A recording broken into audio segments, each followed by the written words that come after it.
नमस्कार, चार का चक्रव्यूह में आपका स्वागत है। मैं हूं आपके साथ अंशिका। नेता हो या अपराधी, आतंकी हो या जिहादी, कौन किसके चक्रव्यूह में फंसा, इस शो में आपको विस्तार से बताएंगे।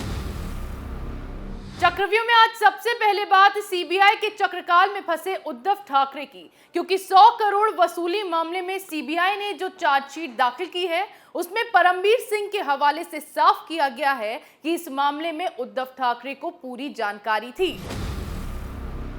फिर बात करेंगे राष्ट्रपति चुनाव के चक्रव्यूह में फंसे विपक्ष की, जिसने बीजेपी के सामने चुनाव से पहले ही लगभग सरेंडर कर दिया है। चक्रव्यूह की तीसरी खबर में बात करेंगे उपचुनाव के चक्रकाल में फंसे अरविंद केजरीवाल की, जो संगरूर उपचुनाव से पहले पंजाब की नाराज जनता को मनाने की जुगत में लगे हैं। चौथी और आखिरी खबर में बात करेंगे ईडी के चक्रकाल में फंसी कांग्रेस की, क्योंकि राहुल गांधी की गिरफ्तारी के डर से पार्टी नेता अलका लांबा ने सड़कों पर लेटकर तमाशा करना शुरू कर दिया। चलिए शुरुआत करते हैं चक्रव्यूह की, और सबसे पहले बात सीबीआई के शिकंजे में फंसे उद्धव ठाकरे की। महाराष्ट्र में सरकार के नाम पर उद्धव ठाकरे ने घोटालेबाजों की गैंग बिठा रखी है, और इस गैंग को कैसे चलाया जाता है इससे उद्धव ठाकरे बखूबी वाकिफ थे। भले ही वो हर मामले में खुद को किनारा कर लें, कट्टर हिंदू बनकर हिंदुत्व के रास्ते पर चलने वाला दिखाने की कोशिश कर लें, लेकिन सीबीआई ने 100 करोड़ रुपए के घोटाले में जो चार्जशीट दाखिल की है उसमें उद्धव ठाकरे की सारी पोल पट्टी खुलकर सामने आ गई है। भ्रष्टाचार के मामले में सीबीआई ने जो चार्जशीट दाखिल की है उसमें परमबीर सिंह के हवाले से खुलासा किया गया है कि जेल की हवा खा रहे और महाराष्ट्र सरकार में गृह मंत्री रहे अनिल देशमुख उद्धव ठाकरे और आदित्य ठाकरे की ओर से लगातार परमबीर सिंह पर सचिन वाजे की बहाली का दबाव बना रहे थे, जिसके बाद निलंबन तुरंत रद्द नहीं किया गया था, क्योंकि परमबीर सिंह के मुताबिक समीक्षा समिति आमतौर पर हर तिमाही में केवल एक बार मिलती थी।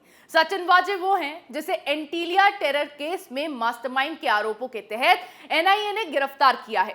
साथ ही यह भी बताया गया है कि मार्च 2021 में जब परमबीर सिंह को पुलिस प्रमुख के पद से हटाया गया, उसके बाद उन्होंने सीएम ठाकरे को एक पत्र लिखा था, जिसमें देशमुख की ओर से पुलिस तबादलों में हस्तक्षेप करने सहित कदाचार के कई आरोप लगाए गए थे।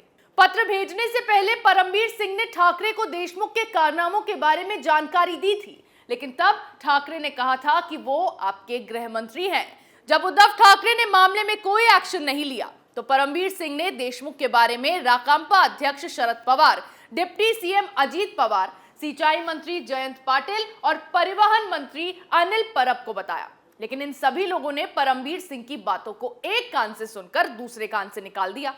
इससे यह भी साफ हो गया कि देशमुख के काले कारनामों को बढ़ावा देने में ये सभी लोग शामिल हैं।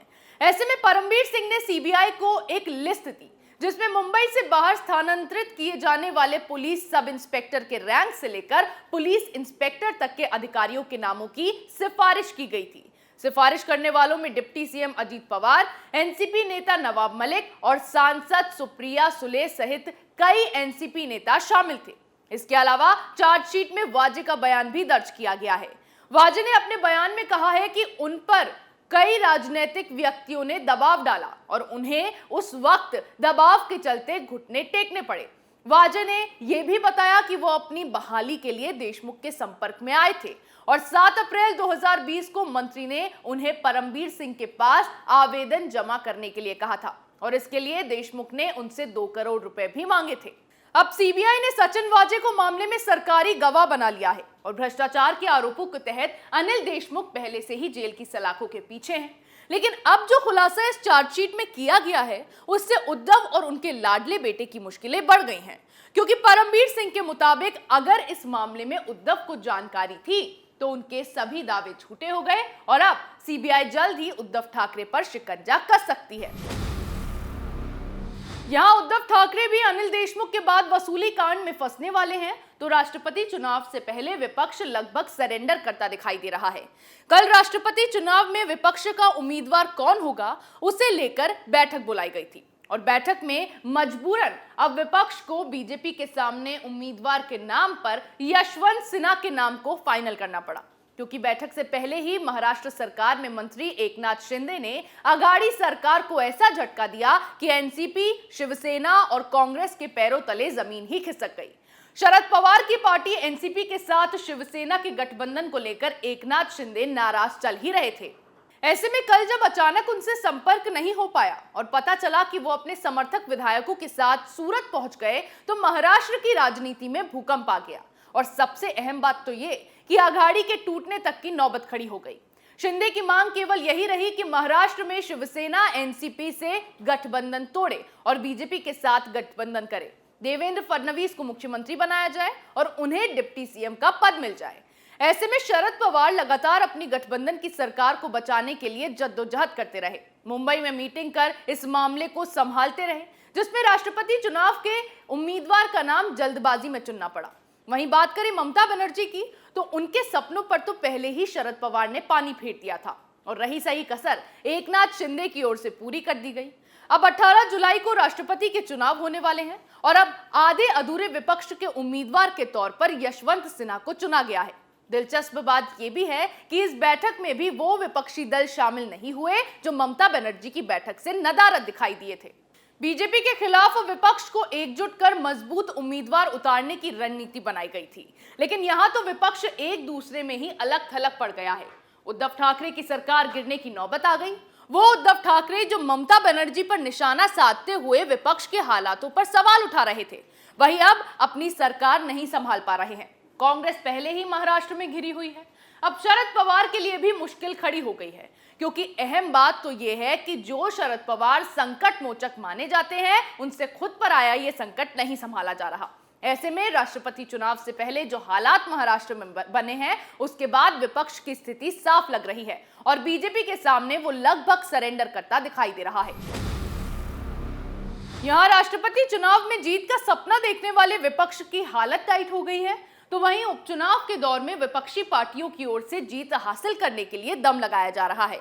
23 जून को पंजाब की संगरूर लोकसभा सीट और उत्तर प्रदेश की आजमगढ़ और रामपुर लोकसभा सीट पर उपचुनाव होने वाले हैं।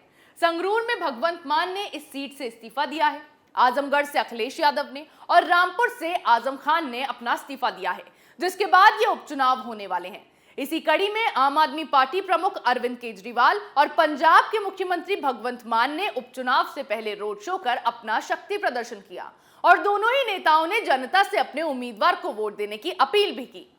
आम आदमी पार्टी की ओर से उपचुनाव में गुरमेल सिंह को प्रत्याशी बनाया गया है, जिसकी जीत के लिए अरविंद केजरीवाल काफी आश्वस्त भी दिखाई दे रहे हैं। लेकिन सवाल है कि क्या इस बार संगरूर में होने वाले उपचुनाव में आपको जीत हासिल हो पाएगी, क्योंकि पंजाब में विधानसभा चुनाव में जीत मिलने के बाद से ही राज्य का माहौल गरमाया हुआ है। ना तो वहां किसानों के मुद्दे पर ध्यान दिया गया, ना ही तेज हो रही खालिस्तान की मांग पर, और साथ ही राज्य में एक के बाद एक हुए हमलों को लेकर भी कोई खास एक्शन नहीं देखा गया। हाल में पंजाबी सिंगर सिद्धू मूसेवाला की हत्या के बाद तो भगवंत मान की सरकार के साथ साथ उनके प्रशासन पर भी सवाल खड़े किए गए। हालांकि विधानसभा चुनाव में फ्री का लॉलीपॉप दिखाकर आम आदमी पार्टी ने पंजाब में सरकार तो बना ली है, लेकिन जो कुछ भी आपकी सरकार के बनने के बाद से पंजाब में हुआ है, उससे राज्य का माहौल गरमाया हुआ है और जनता भी भगवंत मान सरकार से खासा नाराज है। वहीं आजमगढ़ और रामपुर में त्रिकोणीय मुकाबला बनता दिखाई दे रहा है। आजमगढ़ से बसपा ने शाह आलम उर्फ गुड्डू जमाली, सपा ने धर्मेंद्र यादव और बीजेपी ने दिनेश लाल यादव उर्फ निरहुआ को प्रत्याशी बनाया है। रामपुर में बीजेपी और सपा के बीच आमने सामने की टक्कर बनी हुई है, क्योंकि कांग्रेस ने दोनों ही लोकसभा सीटों पर अपना प्रत्याशी नहीं उतारा है। बसपा ने भी रामपुर की सीट से चुनाव न लड़ने का फैसला किया है और सपा ने आजम के करीबी आसिम रजा को इस सीट से टिकट दिया है, तो बीजेपी ने घनश्याम लोधी को अपना उम्मीदवार बना लिया है। हर पार्टी उपचुनाव में अपनी जीत को लेकर बड़े दावे कर रही है, लेकिन अहम बात यह है कि उपचुनाव के लिए मुलायम परिवार अब तक प्रचार के लिए नहीं उतरा है, जिससे दो बातें हो सकती हैं। या तो अखिलेश यादव को इन सीटों पर जीत का ओवर कॉन्फिडेंस हुआ है, या फिर वो हार से डर गए हैं। ऐसे में आगामी उपचुनाव में क्या होता है, ये देखना दिलचस्प होने वाला है। उपचुनाव को लेकर सभी पार्टियों की तैयारी लगभग पूरी हो चुकी है, तो राहुल से ईडी की पूछताछ पर कांग्रेस पार्टी लगातार बौखलाई हुई है। कांग्रेस नेता राहुल गांधी से लगातार 5वें दिन नेशनल हेराल्ड में घोटाले को लेकर पूछताछ की गई। वहीं दूसरी तरफ देश भर में कांग्रेस पार्टी के कार्यकर्ताओं ने इसके खिलाफ तमाशा करना शुरू कर दिया। इसी क्रम में अलका लांबा का एक वीडियो सामने आया है, जहां उन्होंने विरोध प्रदर्शन के दौरान अजीबोगरीब हरकतें करते हुए देखा गया। जमीन पर लेट लेट कर तमाशा करती दिखाई दी।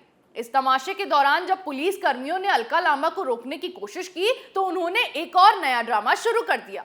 विरोध प्रदर्शन करते करते अलका लांबा ने अचानक पुलिस कर्मियों को धक्का देना शुरू कर दिया और कहने लगी कि वो अपनी गर्दन बचाने के लिए ऐसा कर रही हैं।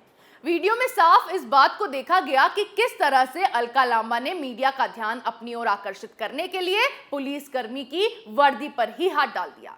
इस दौरान वो जमीन पर लेटकर नारेबाजी करती रही। फिर चिल्लाते और रोते हुए उन्होंने कहा कि मीडिया देख रहा है, वो अपनी गर्दन को बचाने के लिए पुलिस का हाथ पकड़ रही है। अलका ने दावा किया कि पुलिस कर्मी ने उनकी गर्दन को तोड़ने का प्रयास किया है और मीडिया के सामने ये तक कहा कि इनको बोलो कि मत करें, वो निहत्ती और अकेली है, यहाँ सब खड़े हैं, मेरे से कोई खतरा है, मेरे हाथ में बम है, बंदूक है, मैंने AK-47 रखी है, मैं सिर्फ बैठी हूँ गांधी के देश में। इस पर महिला पुलिस कर्मियों ने भी कहा कि वो भी निहत्ती हैं।